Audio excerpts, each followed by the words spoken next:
یوں تو دنیا بھر میں ہزاروں مقبرے اور مزارات موجود ہیں جن کے قدیم یا جدید ہونے کے بارے میں آپ نے بھی بہت کچھ سنا، دیکھا یا پڑھا ہوگا۔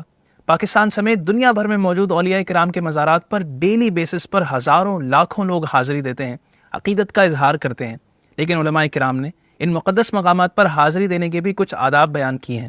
تو آئیے آج کی ہاؤ ٹو ویڈیو میں بات کرتے ہیں how to visit a shrine, یعنی مزار پر حاضری دینے کا طریقہ۔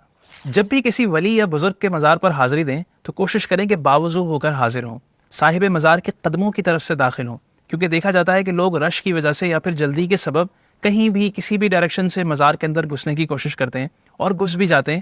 یہ بات مزار کے آداب میں سے نہیں ہے۔ اب جب آپ مزار میں داخل ہو گئے تو پھر ان کے چہرے کی طرف آ جائیں اور اس طرح کھڑے ہو جائیں یا بیٹھ جائیں کہ آپ کا چہرہ یعنی فیس صاحب مزار کے چہرے کی طرف ہو۔ یاد رہے کہ قبر سے تھوڑا ہٹ کر کم و بیش 4 ہاتھ کے فاصلے پر کھڑے ہوں یا بیٹھیں۔ قبر کے ساتھ چمٹنے سے اوائڈ کریں کیونکہ ایسا کرنا ادب کے خلاف ہے۔ بعض ناسمجھ یا جاہل لوگ تعظیم کرتے ہوئے قبر کی طرف سجدے کرتے ہیں، ایسا کرنا حرام ہے، ایسا ہرگز نہ کریں۔ بعض لوگ مزار کی چوکھٹ کو چومتے ہیں، یہ عمل بھی نہ کریں، اس عمل کو اوائڈ کریں۔ صاحب مزار کو سلام پیش کریں، مثلا اس طرح کہیں السلام علیکہ یا سیدی، یعنی اے میرے آقا آپ پر سلام ہو۔ اب آپ جو تلاوت کرنا چاہیں، ذکر کرنا چاہیں، درود پڑھنا ہے تو وہ پڑھیں، لیکن یہاں بھی یہ خیال رکھنا ہے کہ آپ کی تلاوت، ذکر وغیرہ سے کسی دوسرے کی عبادت میں ڈسٹربنس نہ ہو۔ اس بات کا خیال رکھیں کہ آپ جو بھی کر رہے ہیں آپ کے عمل یا پھر آپ کی آواز سے وہاں موجود باقی لوگ تو ڈسٹرب نہیں ہو رہے۔ فار ایگزامپل، اگر آپ بلند آواز سے تلاوت، ذکر یا نعت شریف پڑھنا شروع کر دیں گے تو دوسرے زائرین کو حاضری دینے میں پریشانی ہو سکتی ہے۔ اینی تلاوت یا ذکر وغیرہ کریں، مثلا 3 بار سورہ اخلاص، 1 بار سورہ فاتحہ پڑھ لیں اور صاحب مزار کو ایصال ثواب کریں۔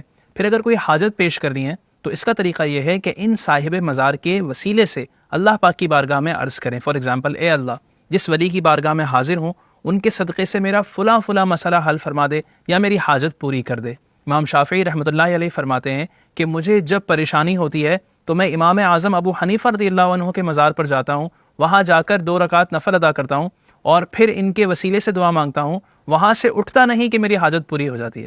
ویورز، کئی لوگ مزارات پر پھول یا اگربتیاں لے کر آتے ہیں اور بعض چادریں بھی چڑھاتے ہیں۔